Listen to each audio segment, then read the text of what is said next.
Hi, I am not Tokimatsa. I am Jubilee, and I'm filling in for her today on Lost Resort. There's a lot going on right now. I'm glad that you are taking a minute from refreshing our feed of absurdity. So we're going to talk about music because that's important, and this shit has been going on all year. And I have two of my favorite people in New York, Eli Escobar and Killa, who has also brought one of my first friends in New York and absolute wonderful person, proper villains, with him. And they all have new music out. So we're going to talk about that and some food and all that good stuff. So what's up, guys? Where are you? Hi. How's everybody doing? Everything's totally normal. Yeah. A normal day. Yep. Everything is just another day in this wonderful place. 2021 is really proving to take off exactly like we thought it would. I mean, fabulous. Cruise control. Total cruise control. What's been going on. So all of you live where I live in New York City to be almost exact. Ellie, you were born and raised here, and the press loves talking about that. And I know you love talking about it. What was it like? Okay. As a native New Yorker. Yeah. What was it like to grow up in the city? Cakes, are you from Jersey? I'm from Jersey. You're from Jersey. Right across the bridge. But you've been living here for a minute. You've been here for a long time. And John, you've also been living in Manhattan as well. Yeah, since it was gentrified. I grew up in Long gentrified. Island, but I've lived in New York now longer than I've lived in Long Island. Right. You live in Manhattan now? Yeah, I do. I live in Murray Hill. I like literally. You live in Murray Hill? I live in Murray Hill. I know. I really at this point now know like 3 other people who live in Manhattan.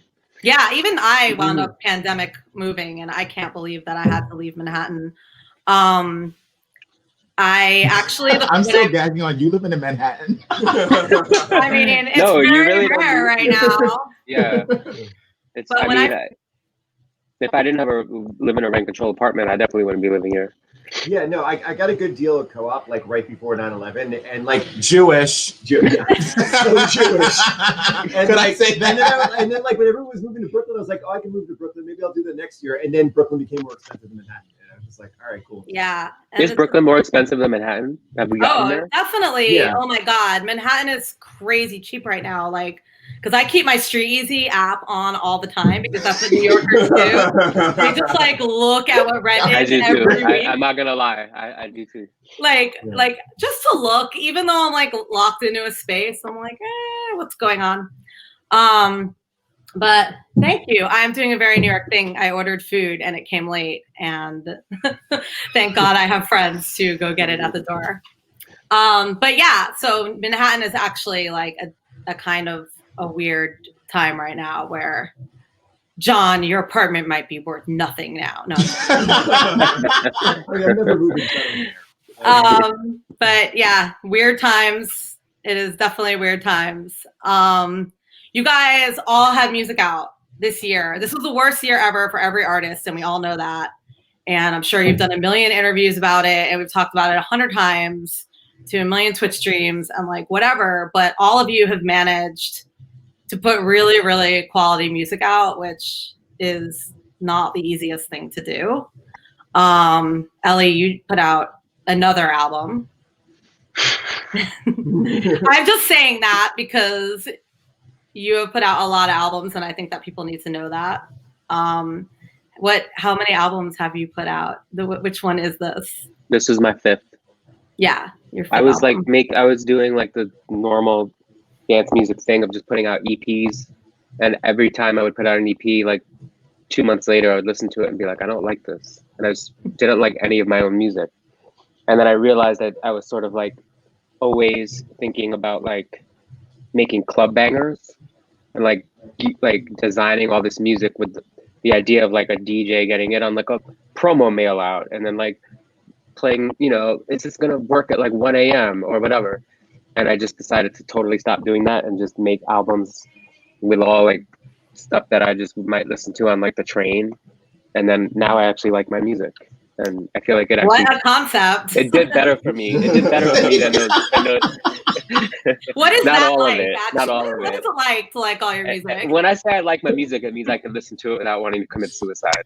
That doesn't mean I'm like, I'm not like dancing to my own music in my house, but I can stomach some of it now, you know. Do you ever listen to your own music and like because it's your own and you did all the little parts and you made it all, you're like, do you ever listen to it and think like, is this a real song? Like if I was listening as somebody else, would I think this is a real? Yeah. I still like I do that. I always feel like, oh, my music, every time I'm like listening to it and then I'll push play on like a song by another producer and I'll be like, oh, they know how to mix records. My record sounds terrible. I don't know what I'm doing, you know, and they might sound good.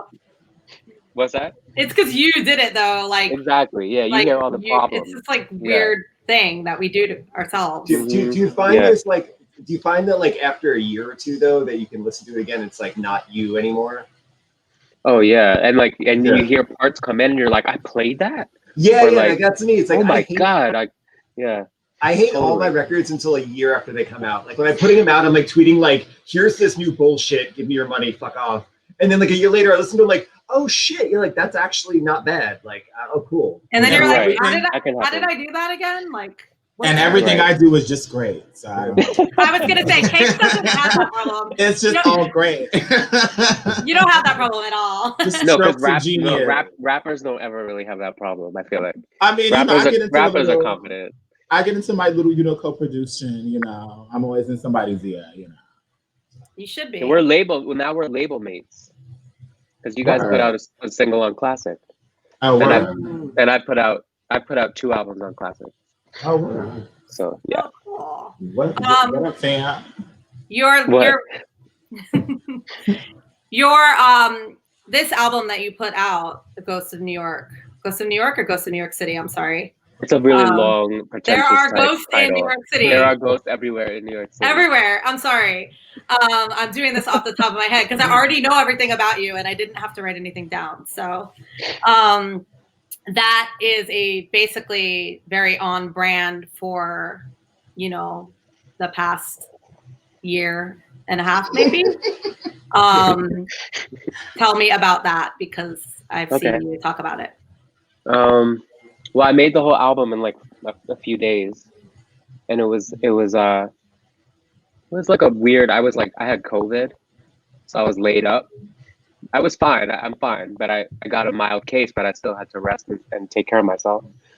And it was like this weird combination of like, kind of like, I was like looking on YouTube because I just was lying around and trying to get better. So I was looking at YouTube all the time, and I was watching all these. I was going down this wormhole of watching old New York videos, like just all kinds of stuff from every different culture, every different like subculture that's ever existed in the city, or since the 70s. I don't really care about New York before the 70s, to be honest. And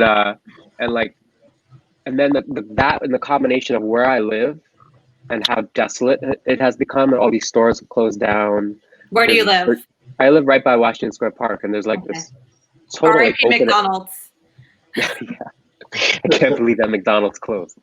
There's like this open air drug market situation going on in Washington Square Park that has just gotten wild. And I grew up in the 80s, and there's something about the way the city feels right now that kind of reminds me of that. And anyway, it was just like a weird mood I was in, and I was just thinking about how much has happened in this city, and how many people have suffered here, and I don't know, it just so I made this album that was kind of sad and like different than, like, it's not a dance music album. It's not, there's no songs charting on Beatport right now from the album. But I like it a lot. I feel like, way later on, when I look back on the album, it'll just kind of be a little thing I did during this moment. Yeah, I mean, it's a time timepiece. And it's important that you did that because you are very New York City and your heart is in New York City, as cheesy as that sounds. Like you are like the epitome of New York DJ. And it's great that you made that album because I didn't think too hard about it. I don't want to make it sound, I don't really even know how to like present my music verbally. Like I'm trying my best, but I didn't think too much about it. It's more But about isn't that when the best music gets made is really like when you just do it and you're not thinking I think so. it over. Yeah. You're like, we It make just things happens. so complicated and like it's not that deep. It's like right. you were in a place where it all came out and that was it, you know? Yeah, exactly. And I think that like that, I mean, I don't know. I think it's a really important album and I'm very glad that you made it. Thank you. I appreciate it. And you guys also put out a hit in the middle of this somehow. I mean, how did that come about? Everybody was quarantining. You guys obviously were like, we need to make music right now. And well, not true. I really had to like twist John's leg to get it done because initially we started no in the beginning because it wasn't supposed to be a full project. Like me and John have worked together for a while, like doing like one-offs here and there. So I think we recorded Don Dada, which was the single before it was really getting like lockdown. Like it was like early, right? After. Remember, because all right. So I've been trying to get him to rap over house beats for like. You're a fucking liar, and I hate that you say that. I'm homosexual. You will never get me to rap over house beats, so I hate that narrative. Like, sell out the pitchfork. Anyway, I have the chair now. As I was saying, this is what we give Nars Barkley. As I was saying this thing, this was supposed to be a nice little giveaway, a nice little 1-2-1-2. And then it came about so good that it was like, okay, let's keep working on records. So we were gonna drop it, and it was gonna be a free giveaway on SoundCloud. Is that right? Does that sound right? Bandcamp. We were gonna get Bandcamp Day. But then I decided, I was like, oh, maybe we should put it on a label. And then we pitched it to the label, and they thought it was cute. So that's how it came about. Yeah, motherfucker. But yeah, so as but here's how it actually happened. Any fucking John, tell me how it happened, John.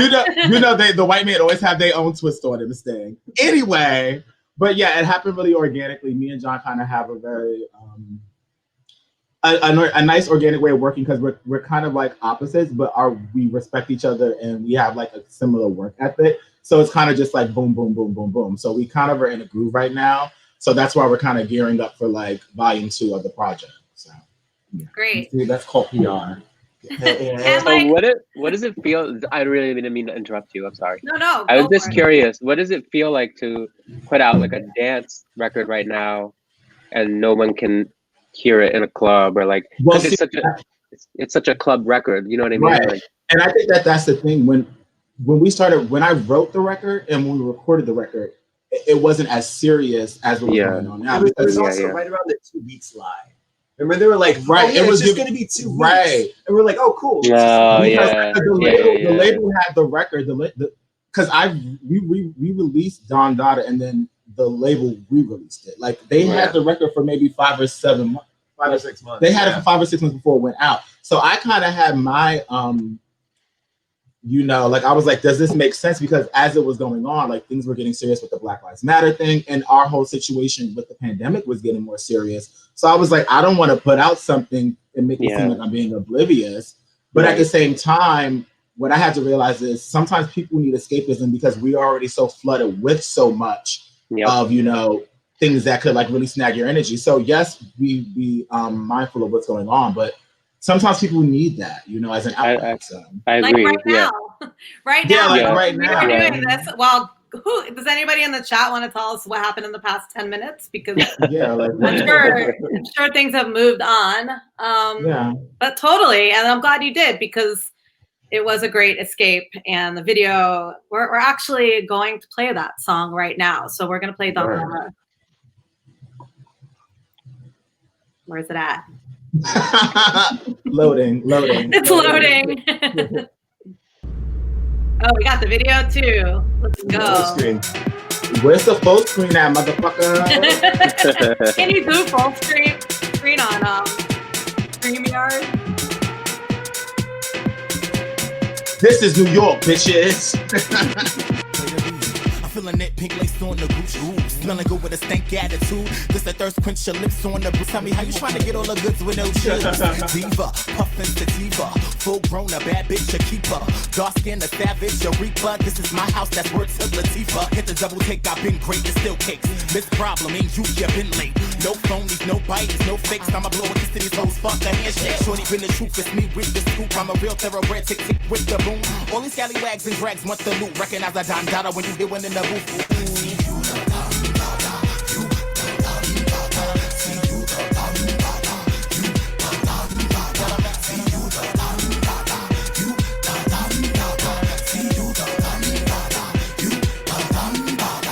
Your mans, I would never fuck you. Little kid and keep it cute, the alley cat is in a room. Trade around my way for and whip me off the stoop. Now he knocking off a Zoom, skinny zipping in a pool. Ooh, lifesaver, hey, what's your flavor? Got a taser that cut like a razor. This a kiss of death, a tongue you will save. Moving so precise like they hands on Malaysia. Dripping any weather you host far from cover. This a foot on vendetta, crunk full of leather. Keep your rhyme schemes, they not mean, I've been better. Flow softer than marshmallows and goose feathers. My spot can't fill my quota. Pop my shit from off the sofa. All you dick riders on my body like vultures. You did it for the clout, I did it for the culture.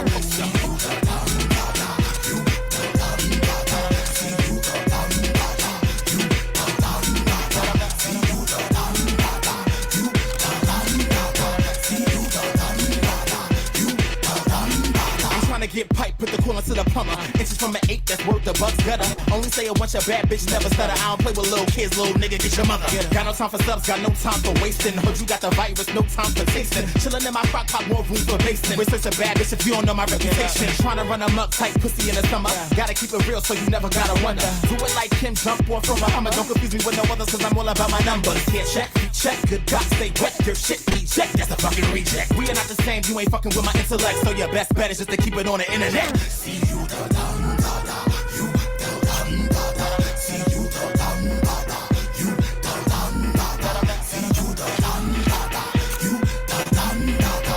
See you the dum dada, you the dum dada. Don Diva lips got a seizure. Don Dada spit like the ether. So naughty, teenage Lolita. Once you meet her, you will try to keep her. Don Dada spit like the ether. Don Diva lips got a seizure. Overseas, just get off the visa. Tryna freak her, you will gotta eat her. See you the dum da da. See you the dum da da. See you the dum da da. See you the dum da da. See you the dum da da. See you the dum da da. See you the dum da da. Yeah. Let's fucking go. That's good. I never saw it. I was just gonna say, I have played this on a couple of streams like this over the past couple of weeks, and I love when people see it for the first time because you guys ate that. Like it's like everything about it, like John, the production, like you nailed it. Like you nailed every noise, every like element of what you were trying to capture. And Cakes just, I'm not even gonna. Well, I'm not gonna flatter you by telling you like how crazy your stage presence is and. Flatter me, darling. I'm black. I'm black. Give it to me. I tell you all the time, but like, they're like, no one can do that like you can, and I just like love when people see it because they're just like, "What did I just watch? That was so sick," and there will never be anything like it ever again. But anyways, enough of that. Enough of being nice to you. I actually just got food ordered, which I was talking about, and like Toki does this part of the show where she usually orders from a restaurant in her area that she wants to pick up. And there is a time difference here in New York, which we all are here. It is about 4:20 p.m. And so like we're not really eating lunch, but I ordered food anyways. And I ordered from, oh look, it says my name on it. How sweet. I ordered from Shipwreck in Bed-Stuy, and I just moved to Bed-Stuy maybe less than a year ago accidentally because I lived in a tiny studio in Hell's Kitchen with my boyfriend, which was fine when we were all traveling and touring. But when COVID hit, we were like, there's no way we are doing this in this box. And I wound up getting really lucky. I actually stayed at my friend's where I am right now for a few months and then wound up moving to Brooklyn, as we were talking about. And there's this place, it's a seafood place, and they do lobster rolls. And and they also have a fresh fish section, and like they're a Black-owned business, and they are just like the nicest people. They remember every single person that walks in there. Anybody that lives in Bed-Stuy is like, oh, you know Joey? Like Evan Astrolith, who Cakes also works with, and so do I, like always posts like what he's making from their fish in their shop. So I would like to plug them because I am trying to only hit local businesses while I'm here in Brooklyn, which is so different from Manhattan also. But yeah, is there a certain go-to that you guys have? I know, Ellie, you said you were drinking coffee from a certain place. I love that. I'm drinking coffee from Joe Coffee on Waverly and Gay Street. And it's my favorite coffee shop ever. So if you're ever in the Village, that's where you should go to get coffee. Sick. Where do you get food from, John? Yeah, John, where do you order food from? There's nowhere good to order in Murray Hill. Oh my God, That's like this is supposed to be positive. Because it's the only thing to eat. No, there's good Cuban food. No, I feel like Murray Hill is just a no man's land of like. I'm It's screaming. weird. There's all these like seamless ghost like restaurants. Like there's just some places just Right. called like Cuban food, and the Cuban food's pretty good. but Okay, I so never on had our menu, we're drinking White Claw. That is your local Trader business. Joe's. That's my local business that I choose, and they're actually a UK brand. I didn't know that. Oh, even better. I didn't know they were UK. When I typed it in the Twitter, it said White Claw UK. Maybe that's the UK brand. UK But- making seltzer? That's weird. Just know we're supporting White Claw. We are. White Claw is supporting you, hun, okay? and LaCroix for John. Yeah. And I know John usually cooks a lot. Yeah. I've done, all I've done is cook. It's getting ridiculous. All ever. And my brother got me the 10-in-1 air fryer like Instapot like device that looks like a bomb. Okay, we just talked about the words that we shouldn't say. Cut the commercial. Let's take I'm not even going to start talking about an air fryer right now because I just got one, so I became one of those people like in 1 week. You put me on the air fryer TikTok, which is like Air fryer TikTok is like the most insane thing. Like I'm just like whatever's in my fridge, I'm like, can I cook this in the air fryer? And I just search air fryer TikTok, like Oreo. That's not in my fridge, but like air fryer, and there's like 8 videos that are 30 seconds or less, like telling me how to do it, and that's dinner. And Evan told me about that, my friend, and shout out Astrolith, and I will never stop looking at that ever in my whole life. And that's what I'll do the day to the day I die. Yeah, my boyfriend will be like, he'll be like, oh, what's this recipe? And he'll like start looking it up like on a normal website, and I'll just type everything in TikTok, and I'll just be like, and I'm like, I got it. And he's just like, I hate you. Like, can you just like let me do anything? Anyways, back to New York and music. We unfortunately on New Year's Eve lost MF Doom, which is so shitty and such a shitty way to end the year. And like, I don't know. I think that like anyone that's been into music a really long time, no matter what kind of music they were in, like had some point where, if they're a certain age anyways, where MF Doom kind of like blew their mind. I wasn't even listening to rap when I started listening to MF Doom. I was a raver, but there was just like something about it that was so weird. And he was always on like the weirder stages, I think, at things. And like, I just became completely obsessed. And the crazy thing about being here and knowing so many musicians after this person passed is like a lot of my friends, including Ellie and other friends of mine, have like personal stories about him because a lot of them have worked with him. So seeing everybody's, and like if you look on Ellie's Instagram, he has told a couple, I think, seeing everybody's personal stories of when they worked with him, and like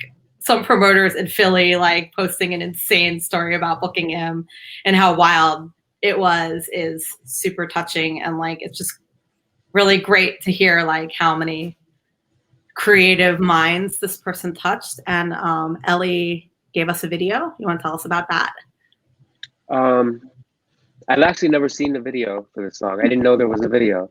You until don't we. watch No, I do. How I you do. I know? don't know. I don't know how I didn't know this. The thing is that I used to hang out with Doom a lot. I used to see Doom like every day back in, but it was like this few years before, literally like up to the point when all of a sudden he started to wear the mask and then like kind of became more well known. It was like the 3 years that he was sort of regrouping himself and putting out some super amazing music on on a really underground level, and experimenting with the I told the story on my Instagram, but the first time he ever performed live ever as a solo artist was at a thing that I threw with a couple of friends of mine. We convinced him that he was ready to perform, and that night he performed with just a stocking cap pulled over his face. I've never even seen him perform with the metal mask, so I feel like I always kept up with his music because I loved his music, but I hadn't seen him since like 2000, and I feel like he really blew up more as like in the mainstream consciousness a little bit after 2000, and that was amazing to see him like get to that level after him working so hard and just being so on the fringe. His music is so weird, right? So weird. And so weird, but like the best kind of weird. And anyway, so when you guys had email, so I've just been like the last few days I've just been like spiraling out of control in like this like in a good way. I'm sad that he's gone, of course, but also like just remembering a lot of like amazing times and talking with lots of friends. Sometimes when like someone passes away, it's kind of amazing to talk to a whole bunch of people you haven't talked to in a while. You tell each other you love them, and catch up and reminisce, and that part of it can be therapeutic, right? So I didn't really want to make anyone sad, but when you guys emailed me what songs you want to play, I was like in the middle of just like doom, like listening to all the early records that he was making when I was hanging out with him all the time. And the reason why I had actually brought up that I wanted you guys to play the original version is that a lot of people don't know the Doomsday album, which is I guess probably people consider his most classic album, or maybe it's the one with Madlib, but he had recorded all those songs and then lost the masters. Not to every single song, but to like more than half the album. He lost them, so he had to redo them. But I was already so used to how they sounded, like Demoitis. I was so used to how they sounded the original way when they first came out on 12 inches that sometimes I can't even really enjoy Doomsday because I'm like, but they just put it on Spotify recently, like a deluxe version with the originals. I guess they found them, or they might have like recorded them off the 12 inches. That's probably what they did, because I know Doom, he didn't care about stuff like that anyway. Like he didn't care about like good quality, or like he would be like, just plug the mic into the thing and just do it. It doesn't matter, So anyway, the original version of Dead Bent is like the first Doom record that anyone heard after he reemerged as a solo artist, and it was like kind of like scary sounding, like bizarre sounding, like just so weird. So I picked that one just because that was like the introduction to that whole sound that he came up with or whatever. So, but the video version is not the original, but it still sounds dope. Let's do it. I'm just being picky.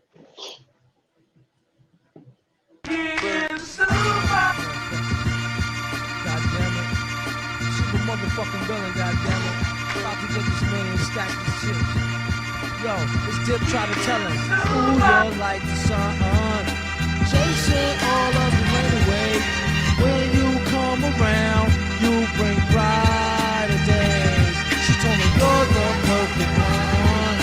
Microphone check 1 2 1 2 1 2. He told her I will rock this microphone always. I hold the mic like niggas hold their girls tight, but I ain't after her. Probably your actor or pearl white, the hook or nine. And many times I done hit it. To be specific, more times than dimes when a prisoner. When you broke north, I crashed the barbecue like Riddick at the Garden True. That's the garden me, pardon you. Cheapers, I was told back. The whole gang access to my beeper. Call back my secretary gatekeeper. Like I ain't peeper. I said, darling, you was stupid though. You know the super villain. home. I had this style ever since I was a child. I got this upper style, I ain't flipping a wow. It goes pure scientific intelligence with 1 point of relevance. MCs whose styles need elements, and once the smoke clear telements, the super motherfucking villain nigga came through raw like the elements. On 99 plus one of them, and with a flow to pull a fraud nigga foul from out in front of him. When we with y'all, we had tons of fun. Me and my duns and them, actual true and living sons of them.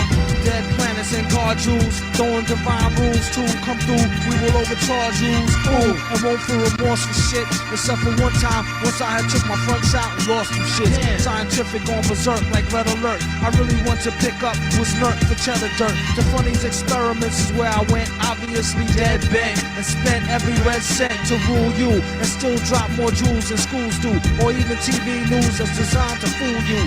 Yeah, you who hear the most grimy suggestions from brothers with fly names and ID questions. That's a secret like Victoria Teddy says that's edible. Guns not ready yet for the incredible team of MCs who broke off fakes who thought they were slaughterproof, stomping through like North Lake waterproof. Tat tat at the end of that, after hit the bar where baby girl bartender at. I told her more wine mingling with no single mentions of. Stay tuned for more spine tingling adventures of. Oh man, feelings. Cakes, what was the first performance you ever did? It was at our house. You mean like a paid performance, Like, or like the first ever? Like the first time you ever The got on first- stage? Well, I'm a gay, so I've been performing since I came out of the Since womb. you were born. Since I was born. But my first show was at this girl Tishka. She used to throw parties in her like space, and yeah, she invited me to perform. But I think one of my first paid gigs that I did was at NYU. I opened for Killer Mike. Wow. That was like one of my first. That was like, yeah. I had like a really, I think I probably told you this maybe a couple of years ago on the air. Was on I something drunk? else. Oh Okay, yeah, no of course. problem. But the first time I ever saw you perform, I had no idea who you were, and it was at a Mishka party that was a rave. And usually, if for ravers, if you stop the rave for a rap performance, it's just kind of like, oh, like, can you not? Like, I was vibing, like, whatever. And you went on, and I was just like, who the fuck was that? Like, it, like, honestly, I've been to 5 million shows, and I was just like, I need to know who that is right now. Like, it was so good. It was at Public Assembly, if you want to know how long ago this was. I'm screaming. R.I.P. R.I.P. You had 2 dancers, and I think it was like a Trouble and Bass party, actually. And that was the first time I saw you perform, and I was like, that was insane. And then like a couple, like maybe a year later, I was in your Red Bull video getting a cake smashed on me. For the culture. For the culture. You didn't even show up, if you want to talk about real rappers. And it was in Washington Square Park, and they were like, hey, can you just stop by and can we like smash this cake on you? And I was like, sure, I love cakes, I'm a fan. And like, why not? And like, I just like went to this thing, and they like, it was crazy because they only bought 1 cake.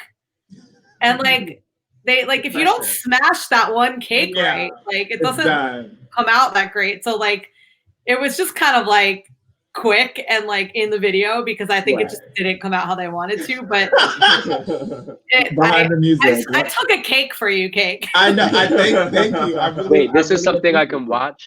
You don't watch music videos. So like, I'll send you the link. I'll DM you the link.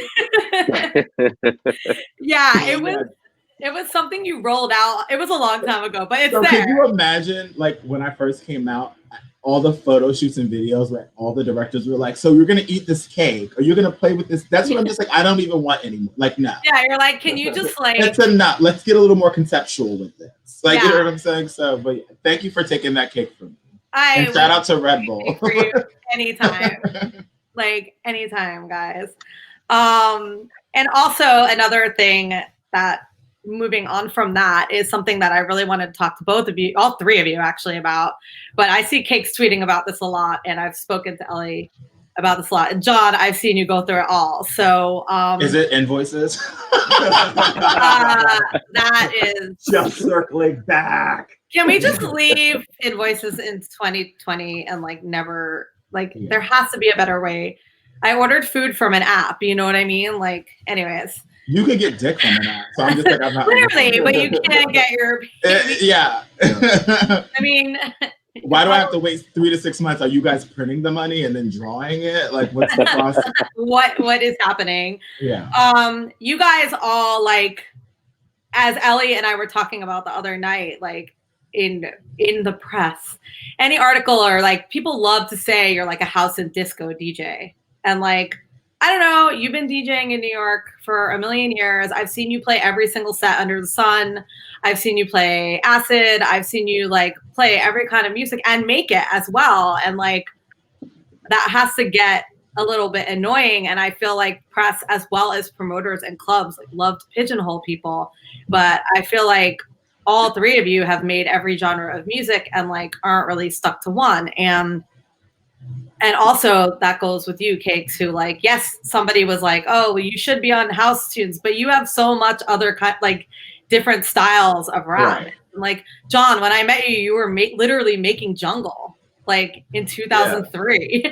You know what I mean? Like, like I've known John that long, actually. So like, I don't know, Ellie, like, does that drive you crazy or are you just over it or? Yeah, it drives me a little crazy. I think one of the main problems is that the genre of music people tend to branch me I actually can't really stand, which is new disco.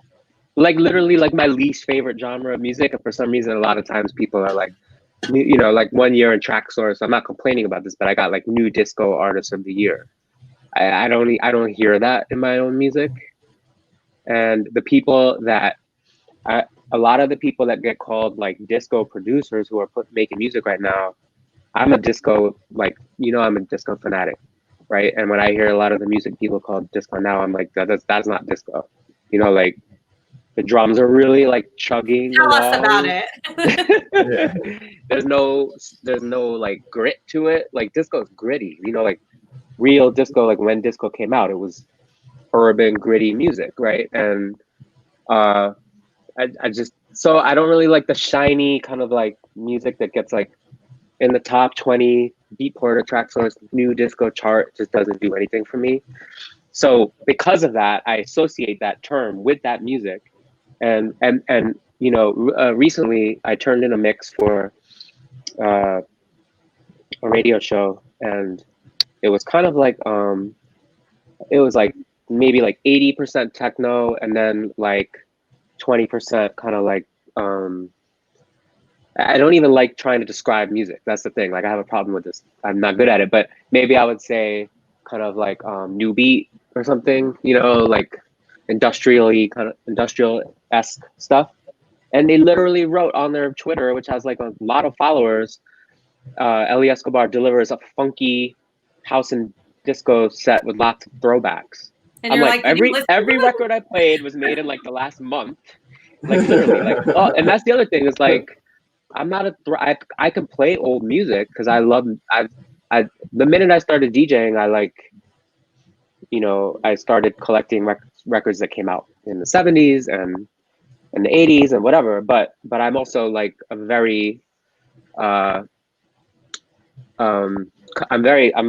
love music that's coming out now. I'm not one of those people that's always just looking. I look backwards, forwards, and you're not having your all vinyl night. When's your all vinyl night? Exactly. Like I'm not that kind of DJ. Yeah. So like they wrote that thing in the description, and I actually did get kind of mad about that. Like I'm not the type of person who like will text my manager and be like, "You need to tell them to change that right now." But I actually did. Because I was just like, did they listen to the mix? Like, why did they even ask me for a mix if they weren't going to listen to it? That fucks you up.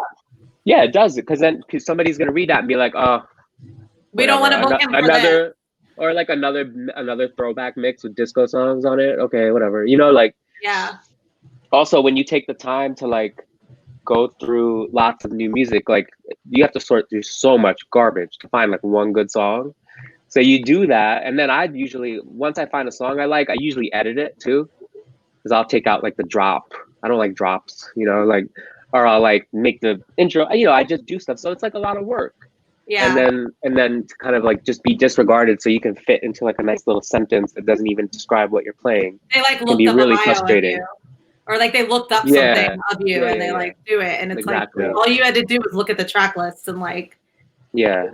I mean, that happened to me Yeah. a lot because I'm on Mixpack, which is a mostly dance hall label, and then I'll put out like a total electro acid song and then put out a mix and it'll be like Jubilee plays grime and dance hall, and I'm like, that was like 145 BPM, like scary song like that. Like anyone in Jamaica will put this on and be like, no, get this off. You know, and like I just want to talk about that with all of you because Cakes, I also see you tweeting about this all the time. Right. Because people will be like, oh, are you ballroom? Or like, Right. what? And like, you're just, I don't know. I saw somebody ask what Dondada was, and somebody was like, this is grime. And somebody else was like, this is ballroom. Absolutely not. Mind you, I hate that. I hate that because I don't even like saying that word. So that's definitely not me.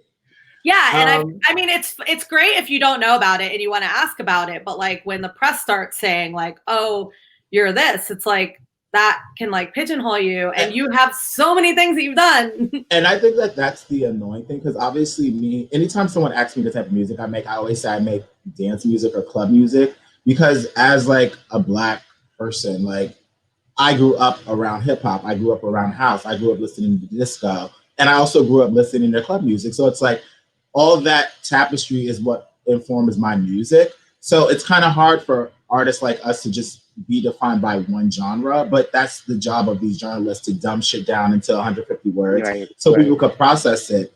The thing about it in this landscape that pisses me off is a lot of these journalists don't have taste, and they're not doing the work. So they don't have time anymore, because it's like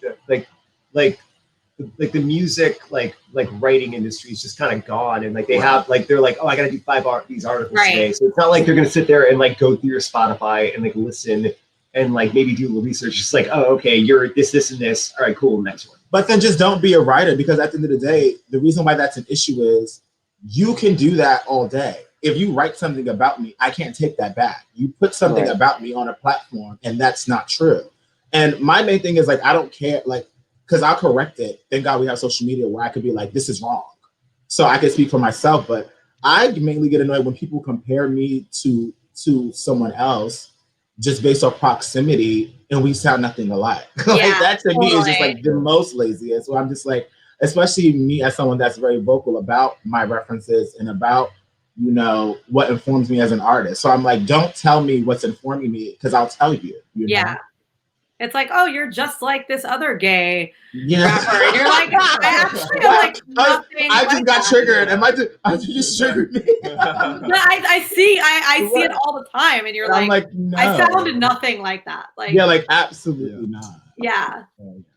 And John, it's just like it's gonna happen, but I mean, I don't know. Sometimes that's why I expect these writers, because these writers, especially in New York in this landscape, writers are having this renaissance where they're using their like position for power, and it's kind of like disgusting to me. I'm just like, you're still a fucking nerd. Like, don't play with me. And especially it gets really fierce when you have these people who make these playlists and get you these spots. They use that as like, oh, well, you have to be nice to me. You have to like, and I'm like, I don't give a fuck. I don't give a fuck about your top songs of 2020. I don't give a fuck, because it's like, I respect my talent. I know what I'm doing. So. And then you kind of have to like, you find yourself putting out this like cheesy press release that has to describe your music, because like, you know that they need that press release. Yeah. But even if you put out the fucking cheesy press release, they'll still spin it and make it go over here. I'm like, that wasn't even in the cheesy press release. Where did you get that? Like, where did you? It's like, you don't have the taste. You don't have the taste. Yeah, definitely. I don't know. I think another thing that happens is you know, as a recording artist, you make a lot of music. For me, this is something that happened, right? I'm like, I grew up in the 80s, and I started clubbing in like 91 when I was a teenager in high school.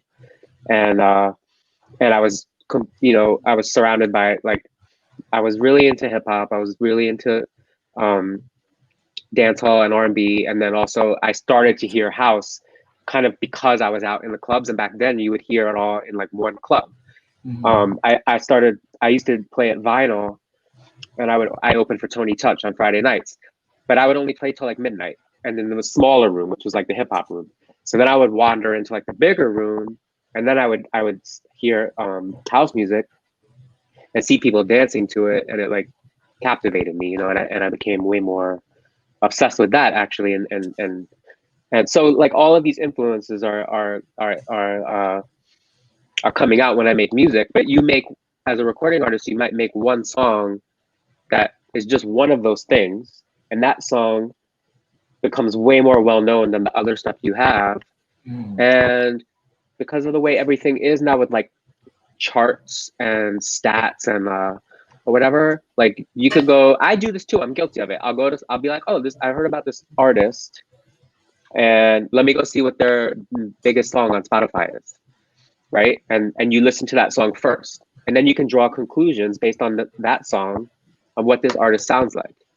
And so then it's like, so I have like 2 songs that are like way, like the streaming numbers for these 2 songs are astronomical compared to the rest of my catalog, and they're both kind of like happy, bubbly, disco-y tracks, you know, and I like the songs, and I'm happy that people like them, but it gets so annoying because like those songs are just constantly over and over being referenced, and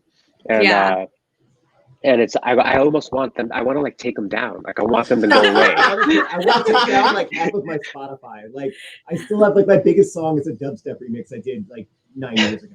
And it's just like, oh my god, you can't like, get away from it, right? Yeah, it's like I just want to be like, yo, like this is like, here's the old stuff. Like I'm like happy that people still like it, but it's just like, dude, I don't do anything like that. I think I got away with that because when I was putting out music, we weren't focused on like Spotify streaming. Like everything was on SoundCloud at that time, so you could get away with doing things that had samples in it. So a lot of my older material is not up for streaming, and people beg me all the time, and I'm like, absolutely not. So I like that it's like you see me, it's like one album, here's an EP, like yeah, good. Yeah. Sampling actually saved you.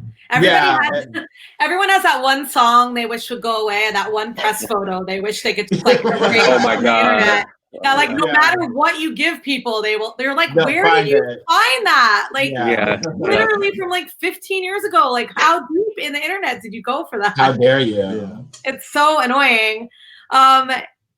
Cake, so you picked the song Banji Boys. What song is that? Tell me about it. Yeah, that's Love Thing. Yeah. But it's not, you just gotta play the audio? Because I don't think there's a video. I wish we should all play music video. Listen to it. Do you want to play a music video? I mean, there's a music video. There's a music video for that song? No, there's not a music video. We should listen to it.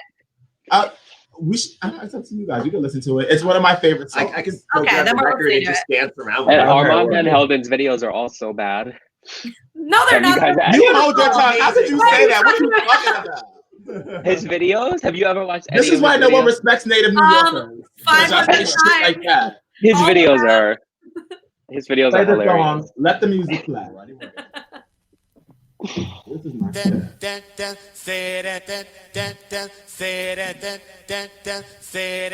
Love thing. We got this right now. There we go.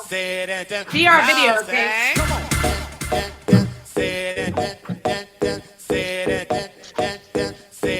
As I eat my potato.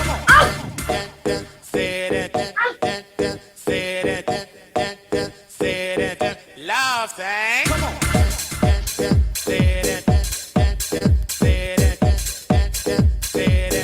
Love thing.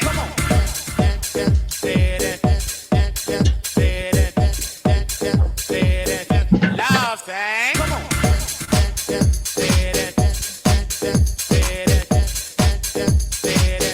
Love thing.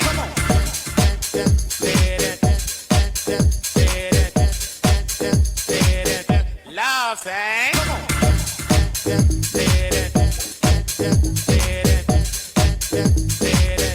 Love thing.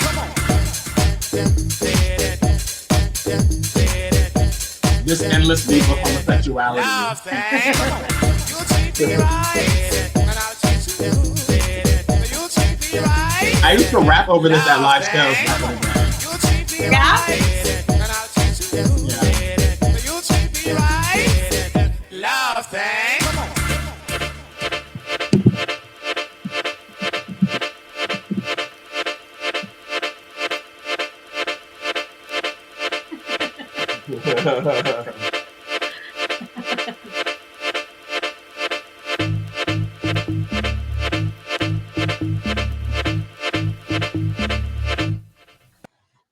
Oh. Period. Period. You don't like drops either.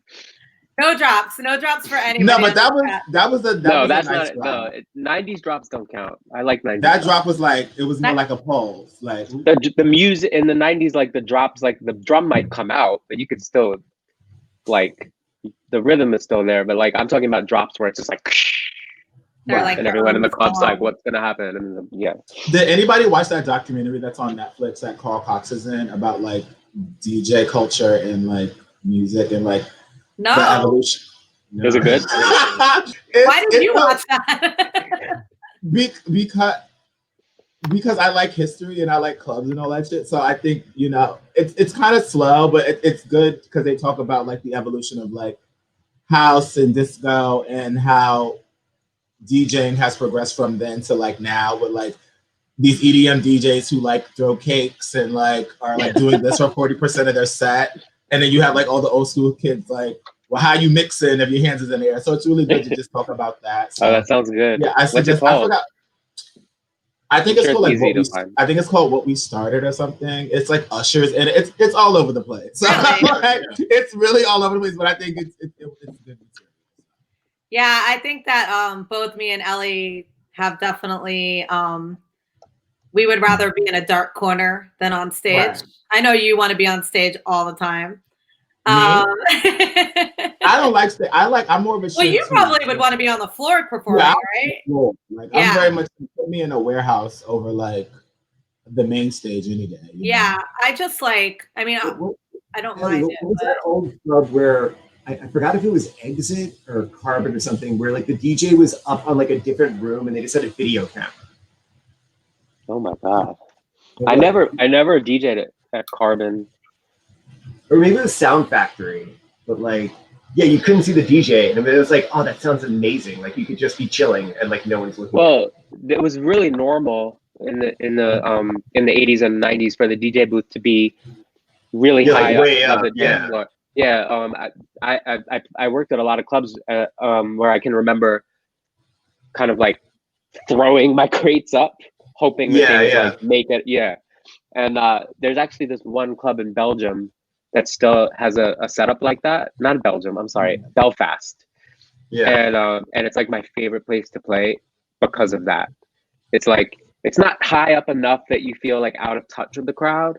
But you're up above them. They have no idea where you are, or if they do, it would be weird to like look up at you while you're dancing. Yeah, it's just like they can see ahead. Like they know there's someone in charge, but it's not. Yeah. Well, now these DJs wouldn't even like that because a lot of people no, do they because wouldn't. they want to be the stars. So it's kind of like and the into my promoter, fit. they won't. And the promoters are always they were like really. The first time I went, they were so happy and surprised that I was raving about that. I was like, oh my god, this is perfect. This is exactly what I. You know who had a weird setup? Mike Q used to DJ at Esquilitas. And the Esquilitas, it's like a big room, and he DJ'd in a corner room. It was like a coat check almost. It was like a coat check type of room. Yeah. And at the balls, like he's not like DJing a party. He's DJing things that have different categories. And the only way he could see what was going on was through a peephole. Because like everything was like barred off. But obviously, like, I don't know if people know Mike Q personally, but he's kind of like a recluse like that anyway. So he fucking loved it. He's like, I don't want to be so funny. I'm like, how was you DJing this shit with all these categories? And it's just like, he just would have to like watch and like hear and like know, you know? So. You'd have to like go around this thing to like get into him. And he'd be watching the dance floor, which was right behind him on like it was in the front. It was in front. Or like on his phone, like a live stream of like the same room that he was in. But like it was very isolated. The most lit party also. Like, yeah, he was happy though. He did whatever he wanted in there, you know. Oh, the good old days. The good old days. R.I.P. Escalita. I know, man. That place was crazy. And when I lived in Hell's Kitchen, it was one of the only places to go out that I could walk to and walk home in like 10 minutes. It was crazy. Ellie, what is Zombieland? Tell me. That's just the first song on the album that I do this a lot. I think for this album, I think every track is in the order that I made it. You know what I'm saying? Like I didn't make a bunch of tracks and then I think so. So this first song was like it was just I don't know. I think that if I can remember correctly, this album I made 2 songs a day until it was done. So I think that's just 5 or 6 days. And so this was the first one that I made, and I found this video on YouTube of this guy talking about, he lived in Hell's Kitchen and during the 80s, and he was talking a little bit about how it had changed because of crack. And it just reminded me of where I grew up and how I would see people in my building like you lose their way, you know. Sorry, this is really dark. It's fine. It's getting dark outside. It just reminded me of that time. It was you know, it was scary, and then it like I had said before, it somehow it kind of reminded me of what was going on during the worst months of COVID here in where I live, because people, it was like desolate, you know, and it was just. Anyway, so I just made this track. Like I said, I didn't think too much about it. I was almost sort of like trying to soundtrack the people's voices that I used throughout the album. You know what I'm saying? Like each song's only like 2 minutes. Anyway, so that's all. Wow, Ellie making a 2-minute song. That Every is song like, in the album's like 2 minutes. it took a pandemic for that to happen. Oh my god! And so the album is only 22 minutes long. What? And Love that. I like that. Especially like I remember when Kanye did that whole like little quick run of albums, and each album had 7 songs on it. I actually was like, this is exactly perfect, because people's albums these days are too long, right? Like Thriller only had 9 songs. Purple Rain only has 9 songs. Illmatic has 9 songs in one skit. So I feel like if you were gonna put lots of songs on your album, is your album better than Thriller or Purple Rain or Illmatic? You know, like if they felt like that's all we need to like why not, right? So, but the first comment on my Bandcamp when I put the album out was like, this is 22 minutes is not an album. I'm really disappointed. So it kind of like I hate that. I'm like, but, why, if you don't have anything nice to say, don't comment. But it's just Bandcamp, you know. Like I also had this And conversation. like, have you never heard a punk album before like 1990? Exactly, right? You know, like I just feel like people thinking about it too much like Suits and not enough as like an artist, because that's the problem why you have people putting out these projects that have fluffer tracks on it. Where I'm just like, if you can't convey one like vibe or one idea, like just execute what you're trying to say and then be done with it. Like exactly. Even when I sent my record to my agent, and he was just like, I don't know, I think you need to add more. And I'm like, but I don't have anything else to say. Right. You're like putting your heart out there. Yeah. This is it. This is the complete. Yeah. Exactly. So how can you criticize that? You know, it's like, and I feel like there's like, it's like there's no like all this EP LP thing doesn't exist anymore. Like people aren't making records, you know, like like if you put out a dance EP, like let's 2 songs or like 8 songs, like well, which is it? You know, like, let's be honest. All Yeah. people give a fuck about is memes, TikTok shit, and the OnlyFans content. That's really we're why Ellie old. made that. TikTok. We're old. Like we're like, what is the concept? Where's the rollout? These fucking kids don't give a fuck about It's true. It's true. And it's like a lot of times when we're dealing in business, we're talking to people that are older than us. So they're applying the shit that they learned onto us. And it's just like, you know, so I'm just like, I have to learn, like take that and also take what the young kids is doing. Like I have a manager who's like, get on TikTok. I'm like, I don't want to be fucking doing the Harlem Shake on TikTok. I'm 30 years old, bitch. Like that's I also feel like That's You for also air can- fryer. Yeah, like I'm trying to learn how to like paint, you know. Everyone I'm friends with on TikTok is like people my age who like we all joined and then just like never used it again. Period. That's me on Clubhouse. I be on Clubhouse like, why is everybody yelling, bitch? I don't even like talking to multiple people. Like, what is this getting? I know. Sorry, that was my spiel. I feel you. Let's play Ellie's TikTok song. Out of this place, Manhattan. I'm sick of these people around here, and I'm leaving right now. I'm out of here. Okay? You know I tried. You know where I came from. You know what I used to be, and I'm gonna get it again. I can get up from here now and walk to the moon. Okay? I can get up and walk to the moon. All right, I'm good now. Good to go. Oh, this got a vibe to it. Okay, work out native New York.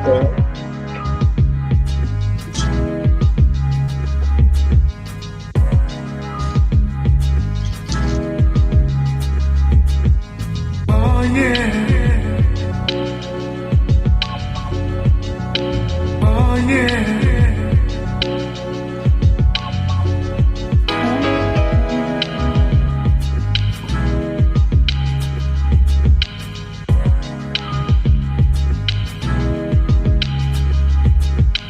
Oh yeah. Oh yeah.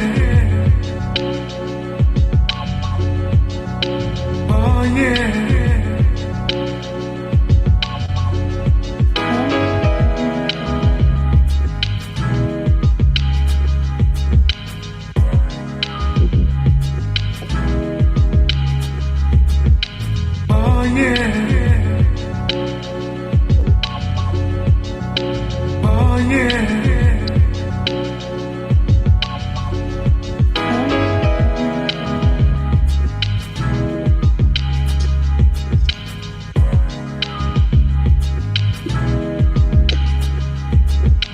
Oh yeah. Oh yeah. Oh yeah.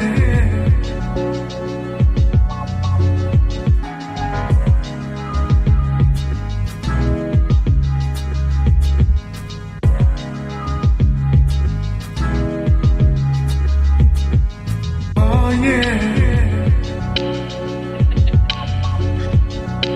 Oh yeah. A couple of years ago, this place was like, it was this place that you could come in safe and, you know, kids were around and everything. Now, it's like a zombie land, let's say, you know. We're not the same. We're not the same. Everybody changed. Shout out Okay, DJ what? Lindsay in the chat, by the way. Hey, Lindsay. Wow. She's in there. I'm screaming on the 900-minute track. I just got into that comment. You know, it's funny. It's funny that you like wrote this song and said that, because as somebody who was living in Hell's Kitchen the second lockdown happened, like, you know, my boyfriend and I went to go scramble and get toilet paper or like whatever we needed to get. And it was absolutely Zombieland. Like, it was actually like, and you know, my family is from New York. I'm basically a New Yorker, and Nigel's born and raised. And both of us, like, we were just like, this, we have to get out of here for the moment.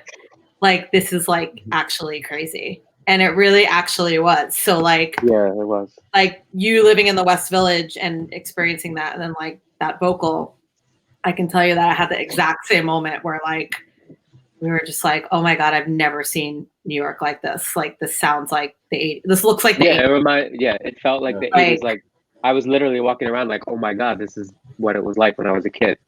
You know, blown out. Like, where I live, where I grew up, there was like a blown out building across the street. Next to my building was just like a fence with like garbage and grass. I'm not like over exaggerating. Like, it was really the Wild West, you know. And then by the late 80s, things started to change, and then the 90s, it got better, you know. But yeah, that first early moment of lockdown was like, it was insane. Took me to that. Yeah. I remember, John, I got speakers from you because I was like, we're gonna and I was like, I knew John because John is studio master. I'm like, do you have your monitors? and I like rented a car and like drove to John's, and it was like the apocalypse. Like John didn't even talk to me. He came downstairs. I swear to God, I'll never forget. It was raining and I was wearing slippers. First of all, go, keep going. He came downstairs. I popped the trunk. He put them in the trunk and then left. He didn't say hello. Right. He didn't say goodbye. Now let me tell you, when you talk about us making the record, right? Well, the reason why I said I had to twist his leg is when this shit was first getting started and I wrote the EP because I wrote it really quickly. I was like, yo, this is good. We need to get on this. John was like, hold up. Like, I'm never leaving again.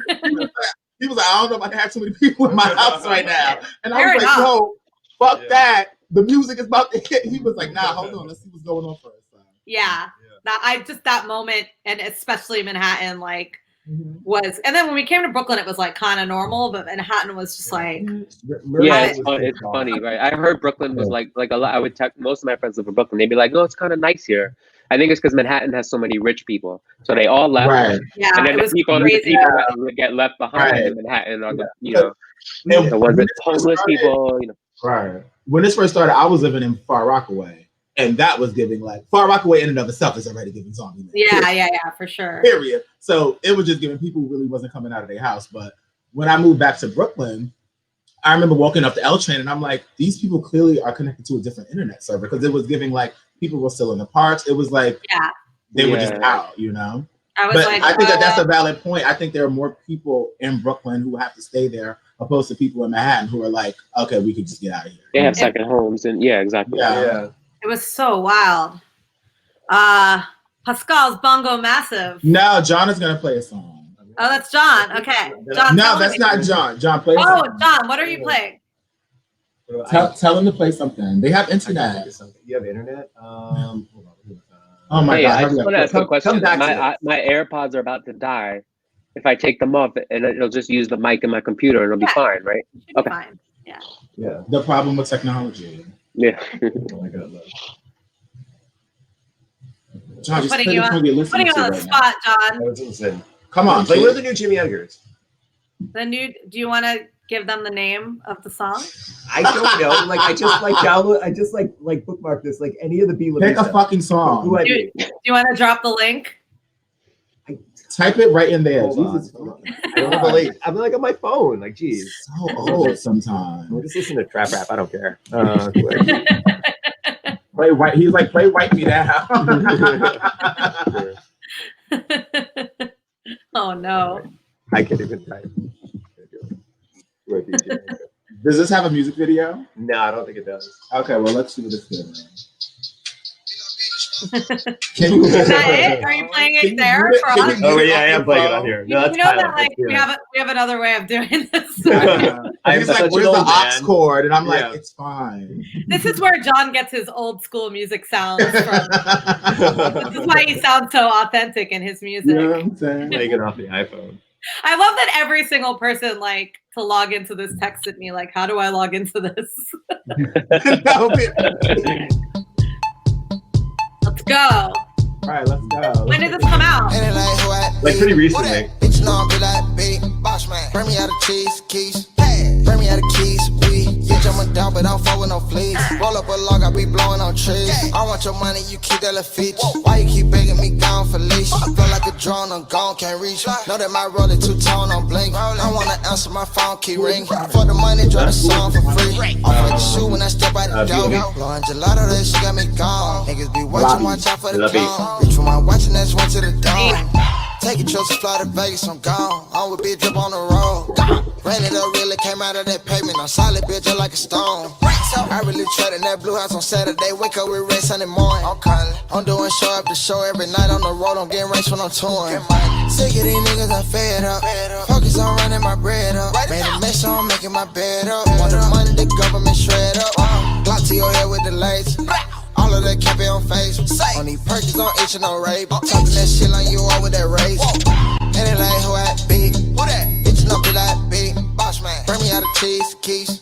Bring me out of keys, weed. Bitch, I'm a dog, but I don't fuck with no fleas. Roll up a log, I be blowing on trees. I want your money, you keep that Lafitte. Why you keep begging me gone for leash? Feel like a drone, I'm gone, can't reach. Know that my roller two-tone, I'm blink. I wanna answer answer my phone, keep ringing. For the money, drop the song for free. Off at the shoe when I step out the door. Blowing gelato, that shit got me gone. Niggas be watching, watch out for the clown. Reach for my watch and that's one to the dome.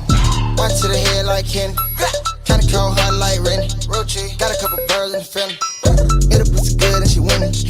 They tryna copy the blueprint. Like his teeth, I send his into a new dentist. Take me to business, can't do dentist. How me a Xander, that shit got my mood swing. Gotta step out in that new fin. Do the shit by myself, I don't care who with me. Don't feel I had to shop for some new chicks. Cash on my link, had to shop for a new kid. I don't need a bank, no, I'm walking with a bank. Little bit, get back, got a race on. Shining real hard, see you bitch watching me. Bend it over, now I gotta put a trace on. And it like who I be. Who that? Bitch, you know I'm be like B.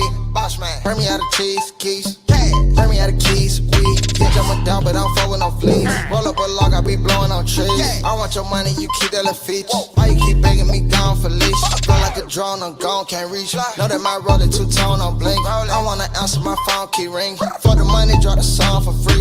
Off at the shoe when I step out the door. Blowing gelato, that shit got me gone. Niggas be watching, watch out for the clown. Reach for my watch and that's one to the dome. Reach for my watch and that's one to the dome.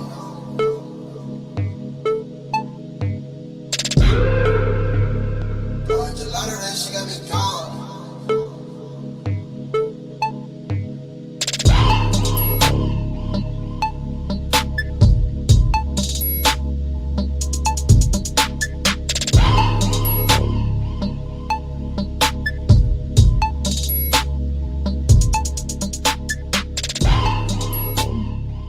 Thank you for playing that. I hadn't heard it yet. Shout out to Jimmy. Sidebar, everybody. Sidebar. Everybody stay safe out there. I know we be keen having fun. Yeah. There's a lot going on in the world, so everybody stay safe. It is true. And All right, now everybody, we are going to wrap up actually. I'm going to play one last song, but we have to also go refresh the internet, see what we missed in an hour and 15 minutes of anything could have happened. You guys all have new music out. Ellie, there are ghosts everywhere in New York City. It's his Brain Dump album, which is amazing. And everybody check it out. Where can we find you on Bandcamp and everywhere else? I don't know what my Bandcamp is. I think you just put my name in Bandcamp. I also have 3 more I albums. love my friends so much. I mean, he's like, I don't know. You just type Eli Escobar Bandcamp. Google. You'll find it. But can I also just plug my other? I have 3 other albums that are done. Yes, please. And one of them is an album I did with my friend Nomi Ruiz, and it's just me and her. And so we made a whole album together. It's like my favorite thing I've ever done. I'm really proud of it, mostly because of her. It's out already? No, we're like, it's done. It's mixed. We are just trying to like figure out. It's so hard to figure out the right time to put out music right now, but it's a really personal album. And anyway, so I have that, and then I have another album of just like house music and techno and disco, and then I have another album I did with Luke Solomon that's like definitely not coming out until the clubs are open again, because it's like just tracks. So those are 3 things to look out for. Okay, I'm done. You can find Ellie many places, and there's no shortage of music by Eli Escobar, so get on it. Cakes, what's up? You have video tomorrow? Yeah, so me and John are dropping the video for In the House, which is the last quarantine video for the Motherland EP. And then right now we're wrapping Motherland Volume 2, and we're putting out a short with the files. That's going to be like it's not like Lemonade, like Beyonce. I like to call it more like a whiskey sour visual album. So yeah, and you can hit me up anywhere as Kicks to Killa. Anything to add, John? I think I have a remix coming out. John, you just put out a record, didn't you? Wait, like last month. Yeah, like it was just like a little club record. PR. It's a little club record. It's like, go look at my Spotify. We just dropping bombs. We dropping bombs. That's what we do. Help me help you. Well, we can't say I think the John Summit remix that's coming out tomorrow on Holy Moly. Friday on Holy Moly. Okay. Stay tuned. Yeah, and just follow me on Twitter, Properability. That's Properability. Is me complaining and like what my record's coming out. Sounds great. We're gonna end this with an Ellie pick, Ace Manual, Deep in Your Mind, and thank you for letting me take over Toki's show today. Appreciate everybody for tuning in while the world's ending. It was actually really nice to not be refreshing the same guy in a fuzzy hat over and over again. Let's do this weekly. Loved it. I mean, Yeah, it's fun. we've been talking about this forever, Cake. So we'll talk about that later. Stay tuned. Yeah, let's play that song, and I'll see you guys soon.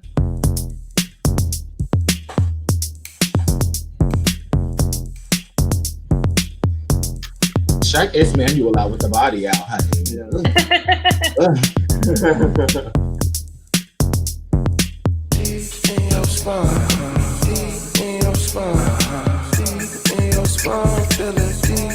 I've never heard this song at the actual tempo it's supposed to be. Wait, this is Ace's vocal?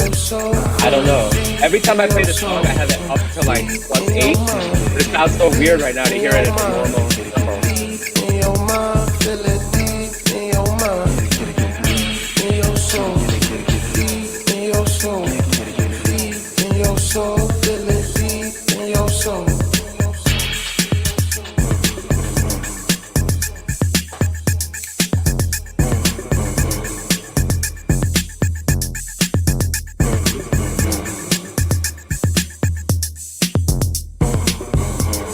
White people are crazy. You hear me?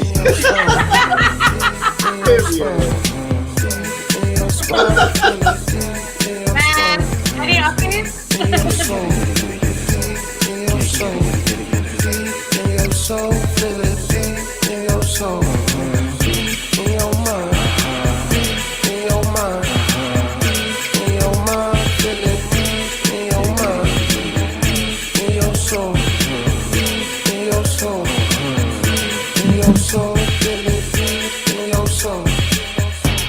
Fuck it up one time, fuck it up.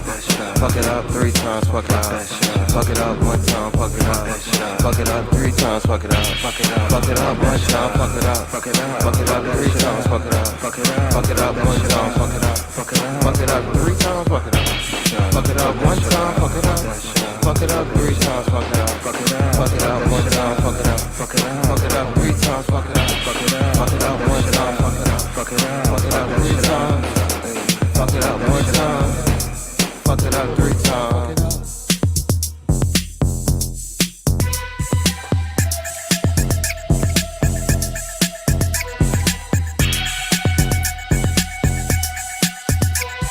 I think that is Dicky's voice. I'm like, I never heard the Dicky voice. Yeah.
And make sure everybody lives through the week. Everyone be careful. Fuck that shit up. Fuck that shit up. Fuck that shit up. Fuck that shit up. Fuck that shit up. Fuck that shit up. Fuck it up. Fuck it up. Fuck it up. Fuck it up. Fuck it up.